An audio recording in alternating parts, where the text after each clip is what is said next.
Hello friends, welcome to our channel. तो आज का हमारा टॉपिक है meaning of economics and economic activity. Start करने से पहले मैं आपको बता दूं कि इस चैप्टर की रिलेटेड सारी वीडियोस की लिंक आपको डिस्क्रिप्शन में मिल जाएगी। तो चलिए स्टार्ट करते हैं। इकोनॉमिक्स एक ग्रीक वर्ड से आया है which is oikonomia. Okay, oiko means house hold and nomia means management. Here Greek word से आया है oikonomia means house hold and management. Okay, now economic is the study of economic issues arising out of the fact that resources are scarce in relation to our needs or desire and the scarce resources have alternative uses। तो economics एक study है जो economy में हो रहे issues के बारे में बताती है out of the fact that हमारे पास रिसोर्सेज काफ़ी कम अवेलेबल होते हैं, है ना, जितनी की हमारी नीड्स और डिज़ायर होती है। हमारी नीड्स काफ़ी ज़्यादा होती है। अब हम आते हैं इकोनॉमिक एक्टिविटीज़ पर। Economic activity is an activity which is related to the use of scarce resources. तो इकोनॉमिक एक्टिविटी एक ऐसी एक्टिविटी है जो लेस रिसोर्सेज या स्कैर्स रिसोर्सेज से रिलेटेड हो या उसके बारे में बताती हो। Okay, microeconomics and macroeconomics. Microeconomics deals with economic issues or economic problems related to microeconomic units like household, a firm, or an industry. These issues and problems are studied and addressed largely with a view to maximize individual welfare। ठीक है, तो micro means small. Okay, micro economics एक ऐसी problems, ऐसी economic problems या issues से deal करता है जो स्मॉल बेसिस पर हो, है ना, जैसे हाउस होल्ड हो गया, एक फर्म होगी, एक इंडस्ट्री हो गई, है ना, एंड मैनी मोर। अब मैक्रो इकोनॉमिक्स पे आते हैं। तो मैक्रो इकोनॉमिक्स क्या होता है? Macro economic deals with economic issues और economics problems at level of economy as whole. ठीक है, these issues or problems are studied and addressed keeping in mind the goal of social welfare or collective welfare। तो macro means big, बड़ा। Okay, macro economic ऐसी economic problem से issues से deal करता है जो पूरी इकोनॉमी से रिलेटेड हो। ठीक है, economy as whole, like aggregate demand हो गया, है ना।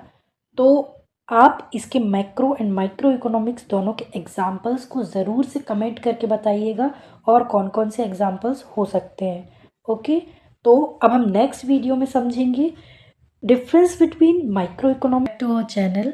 तो आज का हमारा टॉपिक है difference between micro economics and macro economics. Start करने के पहले आपको बता दूं कि इस चैप्टर से रिलेटेड सारी वीडियोस आपको डिस्क्रिप्शन में मिल जाएंगे। ओके, तो स्टार्ट करते हैं। माइक्रो इकोनॉमिक्स एक स्टडी ऑफ इंडिविजुअल होता है, इंडिविजुअल की बातें करता है। ठीक है, इसी के अपोजिट जो हमारा मैक्रो इकोनॉमिक्स होता है वो इकोनॉमी एज अ होल बात करता है, एग्रीगेट डिमांड को वो मानता है। ठीक है, इसमें इंडिविजुअल इनकम होती है, एक पर्सन की इनकम मानी जाएगी। माइक्रो मीन्स मैंने बताया था स्मॉल, स्मॉल मतलब एक किसी की मान लो बात कर रहा है, एक हाउस होल्ड या फर्म या इंडस्ट्री उसकी बातें कर रहा है। ठीक है, तो इंडिविजुअल इनकम मानता है और मैक्रो इकोनॉमिक नेशनल इनकम पे बिलीव करता है। उसके बाद हम आ जाते हैं प्रोडक्ट प्राइसिंग। ये एक प्रोडक्ट की बातें करता है, प्रोडक्ट प्राइसिंग करता है और ये नेशनल आउटपुट के बारे में हमको बताता है। ये फैक्टर प्राइसिंग के बारे में बताता है और ये इन्फ्लेशन के बारे में बताता है। फैक्टर प्राइसिंग हम स्मॉल लेवल पर करते हैं एंड इन्फ्लेशन पूरे हम कंट्री का देखते हैं। ठीक है, आपको डिफरेंस अच्छे से इसका समझ में आ रहा होगा कि कैसे हम माइक्रो में स्मॉल चीज़ों की या छोटे छोटे जो भी हमारे फर्म्स वगैरह हैं उनकी बातें कर रहे हैं और मैक्रो इकोनॉमिक्स में पूरे नेशन की बात कर रहे हैं। ओके, पर्टिकुलर कमोडिटी, एक पर्टिकुलर कमोडिटी के बारे में माइक्रो इकोनॉमिक्स में बात की जाती है और जनरल प्राइसिंग मतलब कि पूरी कंट्री की जनरल प्राइसिंग के बारे में हम बात कर रहे होते हैं। माइक्रो इकोनॉमिक में प्राइस थ्योरी होती है, इसमें मैक्रो में इनकम थ्योरी होती है। इसके बाद स्लाइसिंग मेथड, छोटे छोटे पीसेस में लाइक स्लाइस करना, नाम से ही पता चल रहा है। और इसमें लंपिंग मेथड यूज़ करते हैं। ये डिमांड हमको बताती है और ये एग्रीगेट डिमांड मीन्स एज आ इकोनॉमी होल। ठीक है, ये हमको एग्रीगेट डिमांड के बारे में बताती है। तो आई होप आपको difference between micro economics and macro economics समझ में आ गया होगा। अगर आपको कुछ भी समझ नहीं आया है तो आप प्लीज़ कमेंट करके ज़रूर बताइएगा। एंड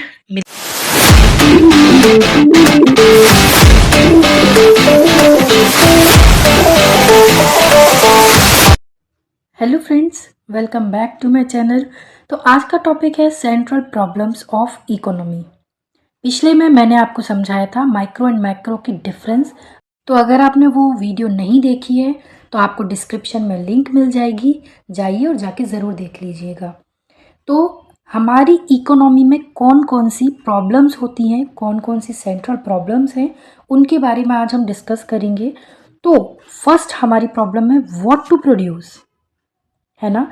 हमारी इकोनॉमी में हम क्या प्रोड्यूस करें कि हमारी जो कंट्री है उसको प्रॉफिट हो।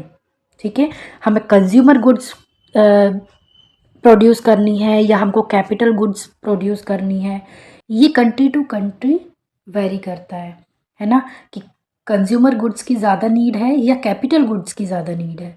ठीक है, उसके हिसाब से हम एक इकोनॉमी में प्रोडक्शन करते हैं। उसके बाद आता है हाउ टू प्रोड्यूस। ठीक है, हमको कैसे, किस टेक्निक से प्रोड्यूस करना है कि हम ज़्यादा से ज़्यादा अपना प्रोडक्शन या हम ज़्यादा से ज़्यादा सेलिंग कर सके, है ना। तो सबसे पहले आता है कैपिटल इंटेंसिव टेक्निक और एक है लेबर इंटेंसिव टेक्निक। तो कैपिटल इंटेंसिव टेक्निक में क्या होता है, ज़्यादा से ज़्यादा मशीन्स का यूज़ होता है। ठीक है ना। और labour intensive technique, labour intensive technique क्या होता है, जिसमें हमें लेबर से ज़्यादा हम काम करवाते हो। ठीक है, जहाँ हमारी पॉपुलेशन ज़्यादा है, मान लो इंडिया है ना, यहाँ पे पॉपुलेशन काफ़ी है, तो हम यहाँ लेबर इंटेंसिव टेक्निक यूज़ करेंगे तो ज़्यादा से ज़्यादा अच्छा प्रोडक्शन हम कर पाएंगे। ठीक है, मिनिमम कॉस्ट में ये हो जाता है। फॉर होम टू प्रोड्यूस, अब हमें किसके लिए प्रोड्यूस करना है, रिच के लिए प्रोड्यूस कर रहे हैं हम वो प्रोडक्ट, या हम पुअर को ध्यान में रखते हुए वो प्रोडक्ट प्रोड्यूस कर रहे हैं, है ना। हमको देखना पड़ेगा कि हम अमीर के लिए करेंगे अगर, तो हमको प्राइस हम उसके हिसाब से रखेंगे, लेकिन अगर गरीब के लिए करेंगे तो हमको कॉस्ट भी कम कम कम ही करनी पड़ जाएगी। ठीक है, तो हमें ये भी देखना बहुत ज़्यादा ज़रूरी होता है। अब ये देखेगा कौन, ये सॉल्व कौन करेगा, ये सारी प्रॉब्लम्स जो हमारी सेंट्रल इकोनॉमी की प्रॉब्लम्स है, ये कौन सॉल्व करने वाला है, तो हमारा इकोनॉमिक सिस्टम। ठीक है, economic system of the country. अब ये इकोनॉमिक सिस्टम क्या है, कैसा है, ये मैं आपको अगले वीडियो में समझाऊंगी। एंड आई होप आपको ये सारी चीज़ें समझ में आ गई होंगी, that what to produce, how to produce and for whom to produce. ये हमारी सेंट्रल प्रॉब्लम्स ऑफ इकोनॉमी है। ठीक है, अगर आपको कुछ भी समझ नहीं आया हो तो कमेंट करके ज़रूर बताइएगा, मैं फिर से समझाने की और अच्छे से कोशिश करूंगी। एंड मिलते हैं नेक्स्ट वीडियो में। Till then take care, have a nice day. और अगर आपको ये वीडियो अच्छी लगी हो तो please like, share and subscribe. Problems of economy, that is what to produce, how to produce and for whom to produce. उसके बाद हमने देखा था who will solve this problem, कौन इस प्रॉब्लम को सॉल्व करेगा, तो मैंने बताया था economic system of the country. ठीक है, तो अब इकोनॉमिक सिस्टम होता क्या है। ओके, तो स्टार्ट करने से पहले बता दूं कि ये जो सेंट्रल प्रॉब्लम्स ऑफ इकोनॉमी मैंने समझाया है वो डिटेल में आपको इसकी वीडियो डिस्क्रिप्शन में मिल जाएगी। तो आप लोग स्टार्टिंग से देखिए, लाइन वाइज देखेंगे तो आपको ज़्यादा समझ आएगा। ओके, चलिए स्टार्ट करते हैं। An economic system is an organized way in which a country or society produces, distributes, and consumes goods and service to satisfy human wants. ऐसी गुड्स एंड सर्विसेज जो ह्यूमन वांट्स को satisfy करती हैं, ठीक है, उसकी एक ऑर्गेनाइज्ड वे होती है। ओके, उसको इकोनॉमिक सिस्टम बोलते हैं। ठीक, तो इकोनॉमिक सिस्टम 3 टाइप्स के होते हैं। ठीक है, capitalist economic system, socialist economic system and mixed economic system. अब कैपिटलिस्ट क्या होता है, जिसमें हमारे पास जो कैपिटल इंटेंसिव टेक्निक जो हम यूज़ करते हैं, है ना, वो हमको लो कॉस्ट में पड़ रही हो। सोशलिस्ट क्या होता है, जिसमें हमको लेबर कम कॉस्ट में पड़ रहा हो। और मिक्स्ड इकोनॉमी वो यूज़ करते हैं जिसको कैपिटल कैपिटल इंटेंसिव टेक्निक की भी ज़रूरत है, लेबर इंटेंसिव टेक्निक की भी ज़रूरत है, दोनों की ज़रूरत है। ठीक है, तो वो मिक्स्ड इकोनॉमी यूज़ करते हैं। तो इसमें हमने एग्जाम्पल दिए हुए हैं, लाइक कैपिटलिस्ट इकोनॉमी कौन यूज़ कर रहा है, मेनली यूएसए। ओके, उनको कैपिटल जो मशीनरीज वगैरह हैं वो कम में पड़ रही हैं। ठीक है, चाइना सोशलिस्ट इकोनॉमी यूज़ कर रहा है। कैसे कर रहा है, उनको लेबर कम में पड़ रहा है। और इंडिया को दोनों ही चीज़ें सिमिलर वे में पड़ रही हैं ताकि वो और से और अपनी इकोनॉमी को ग्रो कर सके। ठीक है, आगे, different countries adopt different economic systems based on their resources, political ideologies and social objectives. ठीक है, सब कंट्रीज सोशलिस्ट इकोनॉमी तो यूज़ नहीं कर सकती ना। अब जिसके पास लेबर नहीं है, लेबर कम है, या लेबर कॉस्ट ज़्यादा लग रही है, तो वो थोड़ी ना सोशलिस्ट इकोनॉमी यूज़ करेगा, वो कैपिटलिस्ट इकोनॉमी यूज़ करेगा। तो अपनी अपनी कंट्रीज़ की इकोनॉमिक सिस्टम की, अपने रिसोर्सेज, अपनी पॉलिटिकल आइडियोलॉजीज़ या जो भी ऑब्जेक्टिव्स हैं उनको ध्यान में रखते हुए एक कंट्री अपनी इकोनॉमी को ग्रो करना चाहती है। ठीक है, तो today most countries followed a mixed economic system. क्यों आजकल मिक्स्ड इकोनॉमिक सिस्टम ज़्यादा से ज़्यादा कंट्रीज़ यूज़ कर रही हैं, ताकि हम कैपिटल चीज़ों को भी यूज़ कर सकें और जल्दी प्रोडक्शन कर सकें, और लेबर का भी यूज़ कर सकें ताकि हमारी कॉस्ट भी कम आ जाए। ठीक है, इसलिए ज़्यादा से ज़्यादा कंट्रीज़ मिक्स्ड इकोनॉमी को फॉलो कर रही हैं। आई होप आपको ये वीडियो सब समझ में आ गया होगा।